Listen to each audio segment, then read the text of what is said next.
Hi, so I was just thinking the other day about something, and I'll make this really short and sweet, but about how God can, how He in the Bible used a donkey to speak to somebody. And, I don't know how often you've gotten a word from someone or a dream from someone that they said was for you.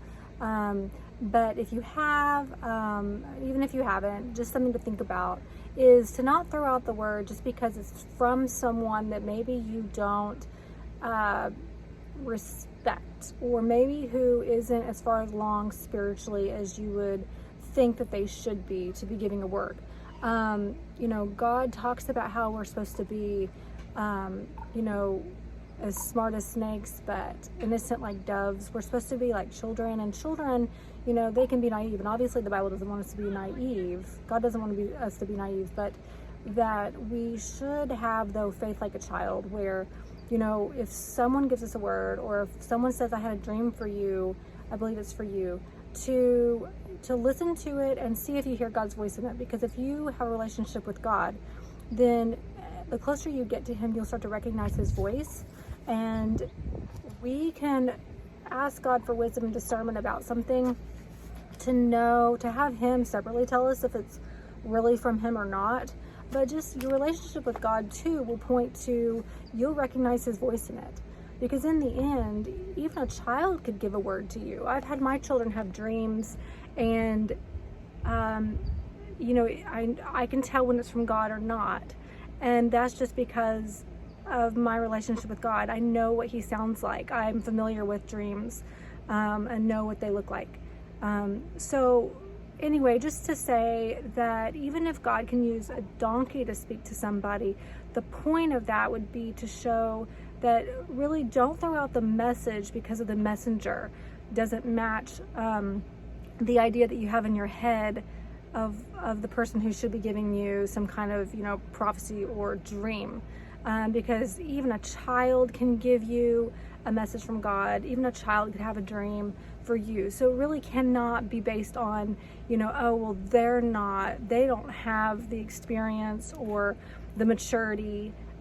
Because really, in reality, even children have dreams. So even a non-Christian could potentially have a dream from God. So, you have to be able to decode, be able to have the wisdom and discernment from God, have the relationship with God, to be able to know when that is truly from Him.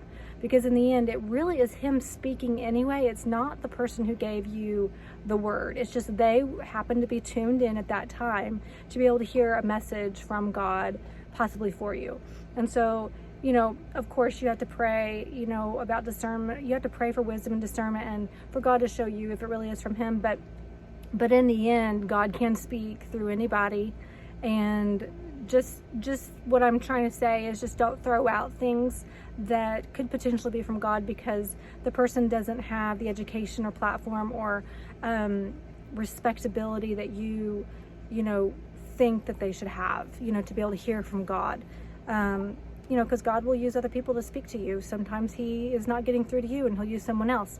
But anyway, just to have humility and to be open to someone giving you a word that isn't, the pastor, or isn't someone who has a platform or whatever. But of course, it has to line up with the Bible, and you have to have discernment, and you have to really seek God to find out if that word really truly was from Him.